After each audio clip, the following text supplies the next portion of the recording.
Andre, I'm going to come to you. Obviously, you've been to some very luxurious places with your career, and now in Doncaster. Um, Not sure how that works, but how's it from a South African perspective? Yeah, just listening to the guys that's been talking. I mean, I agree with Phil. You know, being a rugby player, I mean, everything is done for you.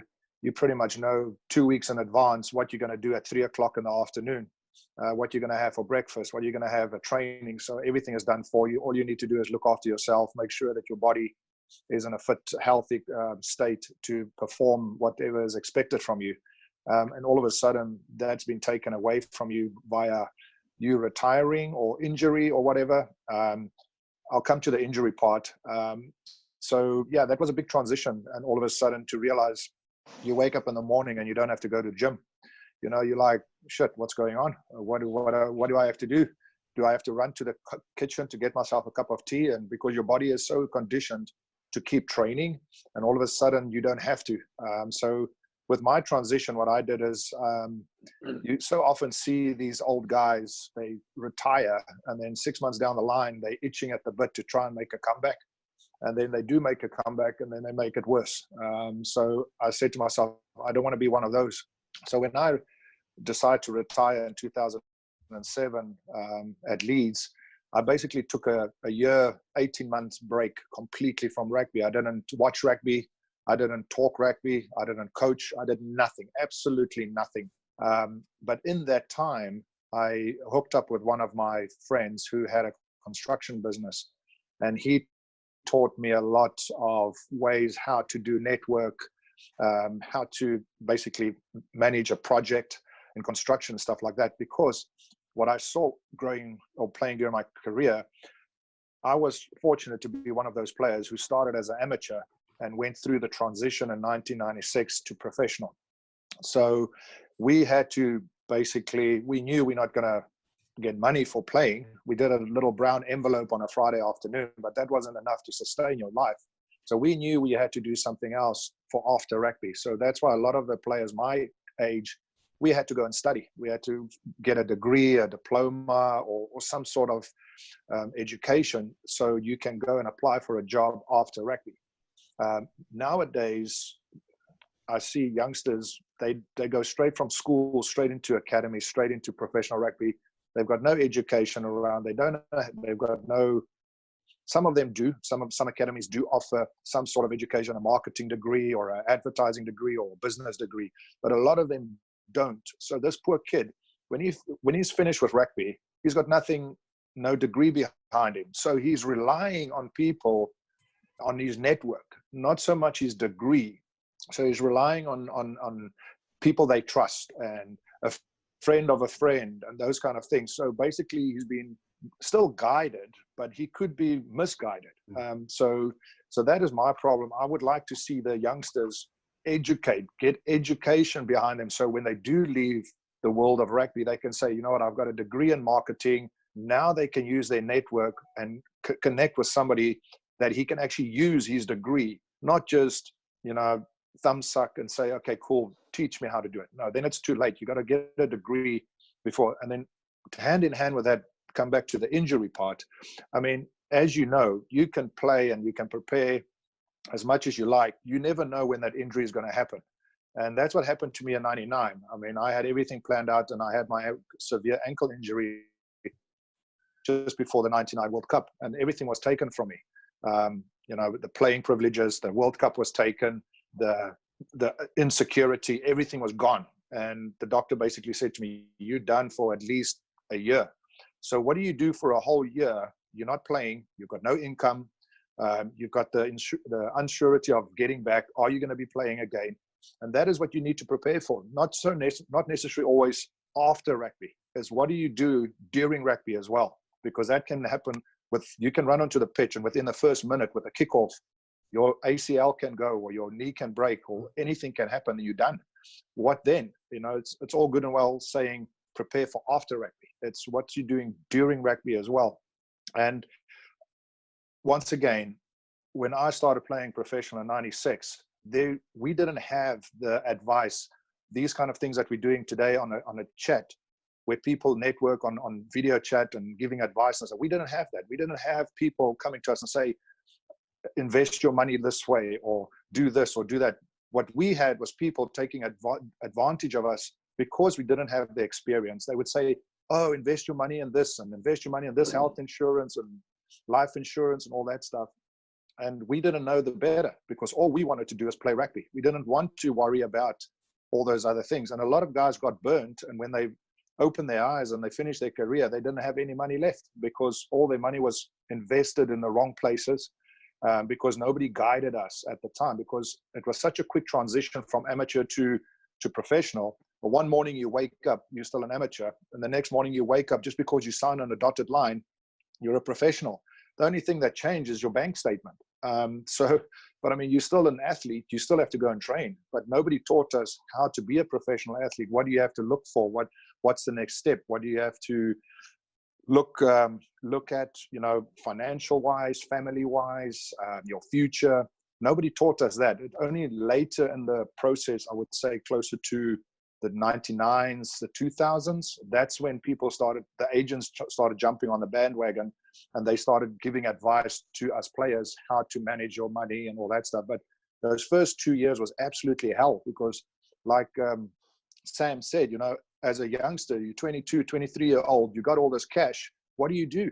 You know, you're bored. You start buying watches and jet skis, and, you know, you start doing all this stupid stuff because you want to look cool and you want to be the favorite boy on the team and the girls love you and all that shit. But at the end of the day, it doesn't help you for your future. And that's where hopefully today we as coaches can, like Stephen said, we can mentor them and tell them, listen, yes, you're 19 years old, but what's going to happen if you're 20 years old and you get an injury? You know, what's going to happen? What future do you have?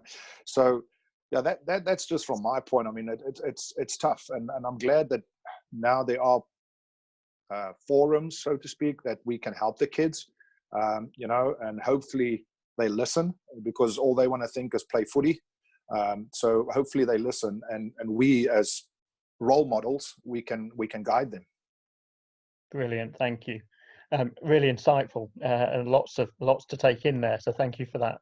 Bernard, I'm going to come to yourself. Obviously, you've gone the full transition into business. How's it been, and what's your thoughts? It's been a lot easier than coaching, to be honest. A 9-to-5 job is it's a different story. Obviously, you got to work hard at the start to pick up the knowledge. But I think for me, for this time in my life, you know, my daughter's 13, my son is 11. We just need to give them some stability. So I just needed to get a job that would give us stability, and it was really interesting going to the job market as an unqualified person in reality, having spent, you know, so long playing or coaching. But what I found out there was there's a massive need at the moment for coaching and mentoring. Dublin at the moment is a hub for all the big tech companies: Facebook, Google, LinkedIn, YouTube, etc. And they're finding, you know, they've always hired the best of the best, the brightest young people, people from other tech companies. And the reality is, when it comes to management or coaching, they sometimes struggle with that. And even though they have leadership programs and coaching programs, because they've come with a real, I suppose, individual background about being brilliant at the technical side of it, or being the best in their class in Harvard, when they migrate to being managers at 35, 36 or 40, they lack that empathy and coaching and being able to build a team and I suppose build resilience and help people who have issues. So for me, I was shocked that the fact that I didn't have the stereotypical 20 years in a career or in an office wasn't an issue. People now are looking for people like us, who obviously from a playing point of view, you've got a unique set of skills, but from a coaching point of view, you have another set of skills about being able to manage other people, and being able to deal with that pressure and be able to work long hours. And the market pre-COVID-19, you know, was much more open to coaches than probably players, because a lot of players struggle with transition. They struggle to deal with that, you know, monotony of 9 to 5, whereas as coaches, we're used to working 6 to 9, you know, or you know, Sundays, weekends aren't off. So we have a unique skill set that's different than ex-players. Some of us have played and coached, so we've got both. But I certainly felt that employers were very open to looking at bringing someone with my profile into their organisation, and I actually managed to have a choice. Now, having said that, I networked really hard. I mean, I went on LinkedIn and I looked at Google and I said, who do I know in there? And if I didn't know anybody, I just found someone high up and sent them a message saying, look, my name is Bernard Jackman. This is my background. I'm transitioning out of playing and coaching. I'd love to meet you for coffee and chat about your journey. And some people replied and some didn't, but you need to be brave and cheeky. And the ones that did replied, if even if they didn't offer me a job, pointed me in the right direction for something else, and are now part of my network. So I think networking is really important. I think there's been huge development in terms of helping players prepare for the future. And this is great, the start of this, but there's not a lot of help with coaches. And coaches are in a much worse position. Sometimes, you don't want to move your family. Sometimes, there's not another opportunities there and then to get back into another job straight away.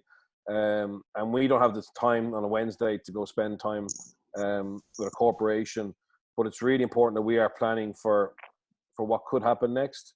And just continue to build your network and continue to make a really good impression with everyone you come across by being professional and by having a good charisma and being a good bloke. So that was my transition. It wasn't as scary as I thought it was going to be. I enjoyed the process.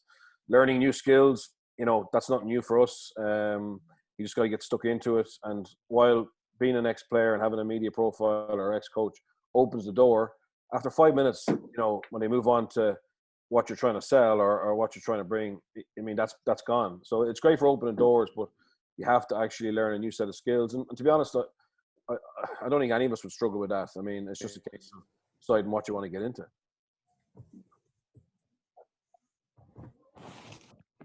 Thanks, Bernard. Sorry, I was talking to myself on mute there, which doesn't help. Phil, have you got something to add at that point before I pass over to? Yeah, it's just a really good point, that Bernard makes. I think one of the things I did when I left the Blues, before I got involved with Cardiff Blues, and I was director of rugby there when Sam was playing, I did a similar thing, Bern, to what you did. I networked a bit, and I met a guy called Graham Wilson at the Success Factory in Chester. And he's at a leadership and training company for years. He's military background, started working commercially with DuPont. And we created a program called the Leadership Athlete. And the idea was basically to, talk about leading self, leading others, and the links between business and sport. And one of the very first projects we did, taking your point on board, why corporate people, sometimes look at us coaches, was we did some work with Network Rail, Keltbray and Murphy's after the Carillion crash a few years ago. And they were charged with building the Transpennine link between Manchester and Leeds. And they'd never ever been in a room together. And the project was 18 years old when we did that, And what we found, they were great at managing a process of obviously the program or the project, sorry, but they weren't very good at leading their people. They were telling them what to do rather than guiding and supporting. And I think your point is excellent, mate. It's really, really, really important. And again, that's using your network, as Sam has said, as everybody has said, using your network, putting yourselves out there and understanding the skills that you develop as a coach, and then how you can use those skills to benefit others. Just a simple thing. I went for a job at Google, and they've got eight interviews before they offer you the job. Like it's incredible. But like a simple thing like an IDP, individual development plan. I mean, Google, who are supposed to be like, one of the most, intelligent and new-minded companies in terms of developing people. When I showed them IDPs from rugby, and how that can be a really good way of improving people's skill set, they were all over it. And so the things that we take for granted as being, not rocket science, when you can go and say, look, historically, I've sat down with my players on a monthly basis, and the IDP form part of their individual development program. That kind of skill set and understanding is valuable, and we have it. We just need to be better at selling it. Yeah, I agree. It was something we did with the Namibian boys, for example. They were easy, brilliant kids to coach, but they weren't very self-driven at times and not very well, not self-reliant. So we did a diagnostic with them called Strength Finder, which helped them, understand or develop their self-awareness, and that was good. And reading Sam's book the other day, Sam, you did that Myers-Briggs profiling, didn't you, when you were playing? A few years. The WRU did quite a bit for all the players. So I think it more than anything, it gave people the confidence to go out and do something. But they did quite a little bit of personality test. I think they went around every single player, or anyone who wanted. They offered it to every single player anyway. Yeah, but they did that sort of stuff as well. Yeah, those type of things are important, and getting people to to understand when that goes on in sport and how we can transfer it, and show the importance of it to help develop the individual, because everybody wants to have a sense of value. They want to feel that they belong somewhere, and they have a level of control and safety. And the more learning and knowledge you can provide them with, the more confident they'll develop. Just to add on to that, Phil, is like the problem that I had when I went to America to coach there. You're coaching an athlete that's not really interested in life, well, making rugby a life, kind of say, or make rugby a business. They basically just play rugby for a hobby. You're dealing with an athlete that's obviously amateur. He doesn't get paid $1. So his aspirations or his drive is not the same as the kid in South Africa or in the UK or Australia, New Zealand. So it was difficult to keep those kids motivated, because they were just like, hey, I'm just want to play a game and afterwards have a few beers and move away.